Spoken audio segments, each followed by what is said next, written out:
ముందుగా వేదిక టీవీ ప్రేక్షకులకు స్వాగతం. వేదిక టీవీ చేపడుతున్న సర్వేలో భాగంగా ఈరోజు సూర్యాపేట జిల్లాకి రావడం జరిగింది. మరి సూర్యాపేటలో ఉన్నటువంటి ప్రజలు రేవంత్ రెడ్డి గారి గురించి అలాగే వారి పాలనపై వారి అభిప్రాయం తెలుసుకునే ప్రయత్నం చేద్దాం. నా పేరు పేమిల. మేము కిరాణా షాప్ పెట్టుకున్నాం. రేవంత్ రెడ్డి గారి పాలనపై మీ అభిప్రాయం ఏంటమ్మా? మాకు కరెంట్ పీరియడ్ బస్ పీరియడ్ ఇచ్చారు, కానీ ఇక రైతు బంధు నాకు తెలియదు, మాకు లేదు. మాకైతే నాకు ఇల్లు రాలే, నాకు ఇల్లు ఉంది. అంటే ఇల్లు మా సార్ కొండదేమో నల్గొండ రామ్నగర్ మాది. ఇక మాకు ఇవి అయితే మంచిగా ఇచ్చిండు కరెంటు పీరి బస్ పీరి. మరి గతంలో కేసీఆర్ గారి పాలనపై మీ అభిప్రాయం ఏంటి? కేసీఆర్ పింఛన్ ఇచ్చిండు అప్పుడు 2000, ఇప్పుడు 2000 పింఛన్ ఇస్తుండు. 4000 చేస్తున్నాడు, ఇంక ఇవ్వలేదు. 2000 ఇస్తుండు పింఛన్. 2500 ఇస్తున్నాడు, ఇంకా ఇవ్వలేదు. మరి ఇక ఇల్లు లేని వాళ్ళకి ఇల్లు ఇస్తున్నాడు, ఇంకా ఇల్లు ఇవ్వలే. ఇంకా ఇక మాకైతే నల్గొండలో మీకు ఇల్లు ఉంది కదా? నాకు ఇల్లు జాగా మా సార్ ఉన్నది ఉంది. నమస్తే సార్. నమస్తే. మీ పేరు సార్? నా పేరు అంజయ్య. ఏం చేస్తుంటారు? వ్యవసాయం చేస్తాను. రేవంత్ రెడ్డి గారి పాలనపై మీ అభిప్రాయం ఏంటి సార్? మంచిగానే ఉన్నది. ఉచిత బస్సులు ప్రయాణంలో బాగా ఉన్నది.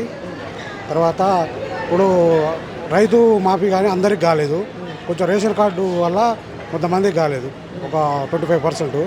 అదైతే ఇంకా బాగుంటుంది అని నా అభిప్రాయం. ఆ కరెంటు కొంతమందికి వస్తుంది, గ్యాస్ కొంతమందికి ఇస్తుంది, అందరికి అందట్లే. ఎందుకని అంటే ఫస్ట్లో పెట్టింది తీసుకున్నారు, మళ్ళీ విద్యుత్ వాళ్ళు ఇప్పుడు లేవమ్మా ఆప్షన్ అంటున్నారు, అట్లా అందరికి రావట్లా.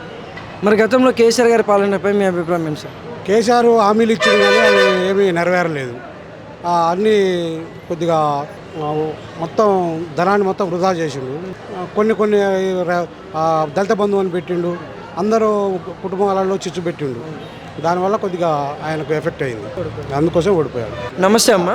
నమస్తే. మీ పేరమ్మా? రాములమ్మ. రేవంత్ రెడ్డి గారి పాలనపై మీ అభిప్రాయం ఏంటమ్మా? మంచిగానే ఉందండి. ఇక వాటికంటే కొచ్చట్లే నేను చెప్పలేను కదా సార్. ఎవరైనా ఇక చేస్తే ఎక్కినప్పుడు చేస్తూనే ఉంటారు కదా, చేసే పనులు మంచిగానే ఉన్నాయి.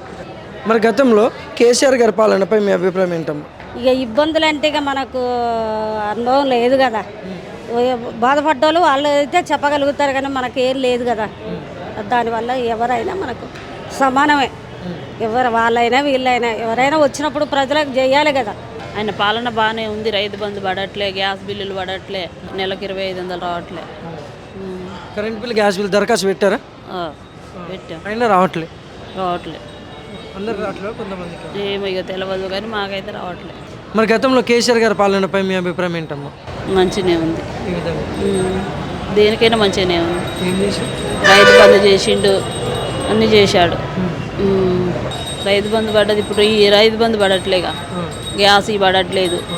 నమస్తే అమ్మా. నమస్తే సార్. మీ పేరమ్మా? మా పేరు అంజమ్మ సార్. ఏం చేస్తారమ్మా? కూలి పనులే. రేవంత్ రెడ్డి గారి పాలనపై మీ అభిప్రాయం ఏంటమ్మా? ఏం లేదు సారు, మాకు రేవంత్ రెడ్డి వచ్చిన కాంచి అసలు ఏం ఒక ఛార్జీలు తప్ప ఏమున్నాయి సారు, ఏం లేవుగా. కరెంటు బిల్లు ఒకటేగా ఏముంది, మాకు అన్నీ ఇబ్బందిగానే ఉంది. కేసీఆర్ ఉన్నప్పుడే మంచిగా ఉంది సారు, పింఛన్లు వచ్చినాయి, కళ్యాణ లక్ష్యం వచ్చింది, ఇంకా కరెంటు బిల్లులు గిట్లా లేవుగా సారు. ఆయన ఉన్నప్పుడే మంచిగా ఉంది మాకు. ఇంక రేవంత్ రెడ్డి వచ్చినాక మాకేం లేదు సార్. నమస్తే సార్. నమస్తే. మీ పేరు సార్? వెంకటేశ్వర్లు. ఏం చేస్తుంటారు సార్? మాది బిజినెస్. రేవంత్ రెడ్డి గారి పాలనపై మీ అభిప్రాయం ఏంటి సార్?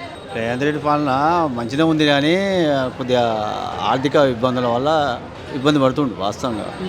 అది దాని లోటుపాట్లు సరి చేసుకుంటే పరిపాలన మంచిగా ఉంటుంది. మరి గతంలో కేసీఆర్ గారి పాలనపై మీ అభిప్రాయం ఏంటి? ఏంది అప్పులు చేసిండు, కొద్దిగా ఇబ్బంది అయింది, అప్పుల పాలైంది. గవర్నమెంట్ అప్పులు అయితే ఎక్కువ అయినాయి. సరే ఆయన కూడా ఎవరైనా గవర్నమెంట్ నడపాలంటే అప్పులు చేయాల్సిందే కదా, అది ముఖ్యం.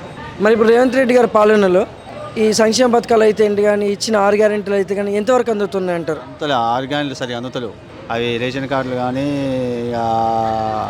సన్న బియ్యం కానీ అవి ఇంకా ఏం ఇస్తలేడు, ఇవ్వాలని రేవంత్ రెడ్డి కానీ కోరుతున్నాం. మీ కుటుంబానికి అయితే అందట్లేదు? ఎవరికి అందుతలేవు, మనకు కాదు, ఎవరికి అందుతలేవు. నమస్తే సార్. నమస్తే. మీ పేరు సార్? రంగారెడ్డి. ఏం చేస్తుంటారు సార్? రిటైర్డ్ ఎంప్లాయీని. రేవంత్ రెడ్డి గారి పాలనపై మీ అభిప్రాయం ఏంటి సార్? రేవంత్ రెడ్డి పాలన అంటే ఈ ఫ్రీ బస్సులు పెట్టడం వల్ల జెంట్స్కి అది దొరకలేదు. ఇక ఇందిరా గాంధీ ఇండ్లు ఇస్తున్నారు, ఇంకా కొన్ని పథకాలు ఉన్నాయిగా ఇంకా ఇవ్వలేదు. రైతు బంధు కొంతమందికి ఇస్తున్నారు, కొంతమందికి రాలేదు. నిరుద్యోగ వృత్తి కొంతమందికి ఇంకా ఇస్తలేరు. ఏది డిగ్రీ చేసిన పిల్లలకు తిరిగి 3000 ఇస్తామన్నారు కదా, అది ఇంకా ఏమి ఇస్తలేదు. మరి గతంలో కేసీఆర్ గారి పాలనపై మీ అభిప్రాయం ఏంటి సార్? కేటీ గారు పాలన ఎస్సీ వాళ్ళకు 10,000 ఇచ్చాడు. అది తప్పది. అది ఎవరు అడిగారంటే వాళ్ళకి ఎస్సీ వాళ్ళకి 10,000 ఇవ్వమని. మిగతా వాళ్ళకి ఇవ్వకపోతే మిగతా వాళ్ళు ఊరుకోరు కదా. అది ఎస్సీ ఆయన పెట్టి పాలసీ తప్పది.